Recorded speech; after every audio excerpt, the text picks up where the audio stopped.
Welcome back. Canadian Prime Minister Justin Trudeau, who is on a week-long official tour to India, visited Amritsar in Punjab today. He met with the State Chief Minister, Captain Amrinder Singh.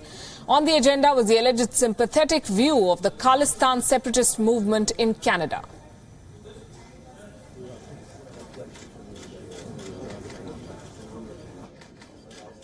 I raised the issue of Khalistan because that is our primary issue.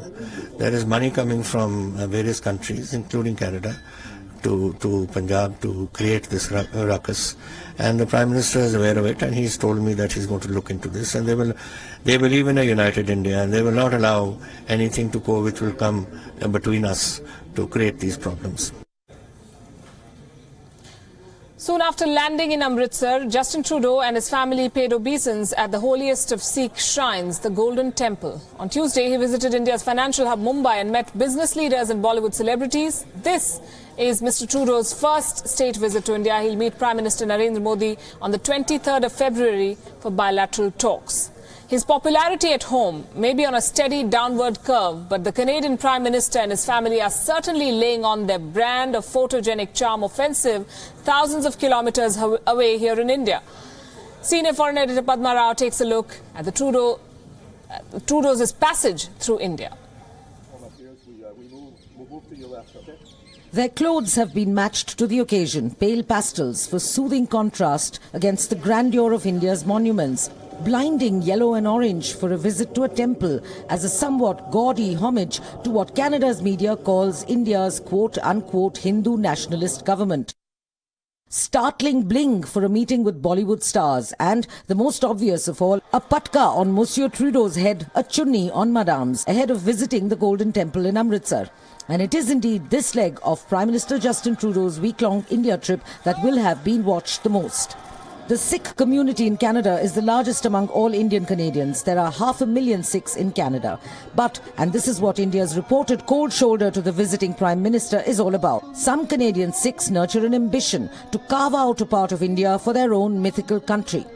Mr. Trudeau is a liberal, and like any Western liberal, the Canadian Prime Minister nurtures impractical and romanticized ideas about countries far away.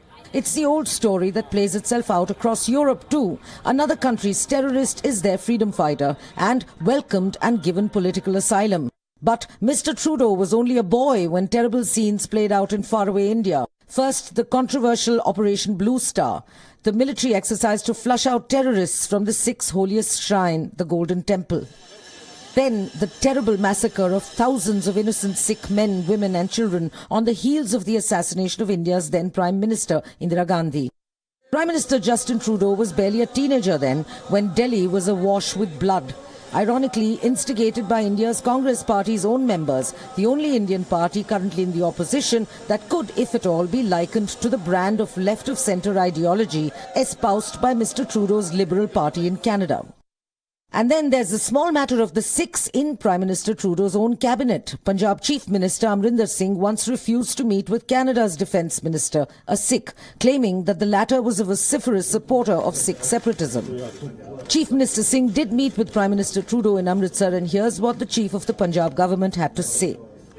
आज Prime Minister of Canada, Trudeau साहब से, and जो हम सोच रहे थे कि हम उनके साथ करेंगे regarding trade एंड एग्रीकल्चर में वगैरह, वो बहुत पॉजिटिव उन्होंने रिस्पांस दिया है, एंड आई होप इसको हम आगे लेके जाएंगे. Earlier, in sensing the Canadian media's derision of the Prime Minister's quote-unquote week-long family holiday in India and the obvious snub by the Indian government, New Delhi hastened to explain away the cold shoulder as routine protocol. Still, everyone in Canada and India knows that when leaders of a country choose to set a signal of a visitor's importance, they do abandon protocol and make it to the airport themselves. PM Trudeau too chose his words carefully and stressed the importance of a united India. Canada is wooing India's giant markets, not the other way round, so Mr. Trudeau's words would have evoked a few grins in the corridors of South Block. Still, all is not lost for the Trudeaus, at least in India.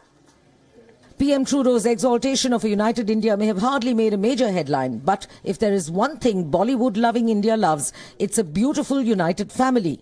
And as far as that penchant is concerned, the Trudeaus have arrived. The good-looking, affable family of 5 did all the right things. They stood at the open aircraft door with hands folded in a namaste. They reverently bathed a holy statue in a Hindu temple and mostly wore clothes that vaguely resembled Indian attire, with Mrs. Trudeau even donning a sari on one star-studded Bollywood evening. But so much for the sartorial sensitivities displayed by the Trudeaus. Prime Minister Justin Trudeau still faces his most important meetings, those with his Indian counterpart Prime Minister Narendra Modi and government officials in New Delhi. Whatever may be the outcome of those bilateral talks, the Trudeau family's huge popularity across the gamut of India's regular and social media will certainly linger in India's institutional memory for a long time to come. Padma Rao, WION. Well, the Trudeaus seem born for the flashlights. They have ready smiles, easygoing dispositions, and lots of good looks. But there's one little Trudeau who has India cooing and gushing even more than his famously handsome father, the littlest son of the Prime Minister, Hadrian Trudeau. Padma Rao once again taking a look at the little hero as he traverses India. Hadrian, with an A, was the 14th emperor of ancient Rome and was known for his building projects, especially a wall that he constructed in Britain.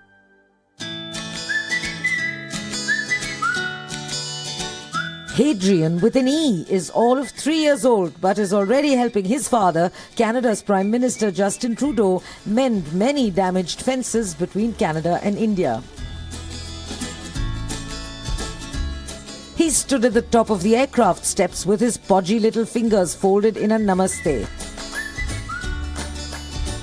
Then, and feeling all grown up, he came down those steps all by himself, one at a time, only to be handed a bouquet about his size, toddled towards the waiting cameras and straight into 1.2 billion hearts across India.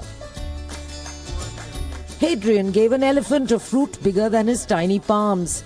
He leaped off that famous marble bench in front of the Taj Mahal.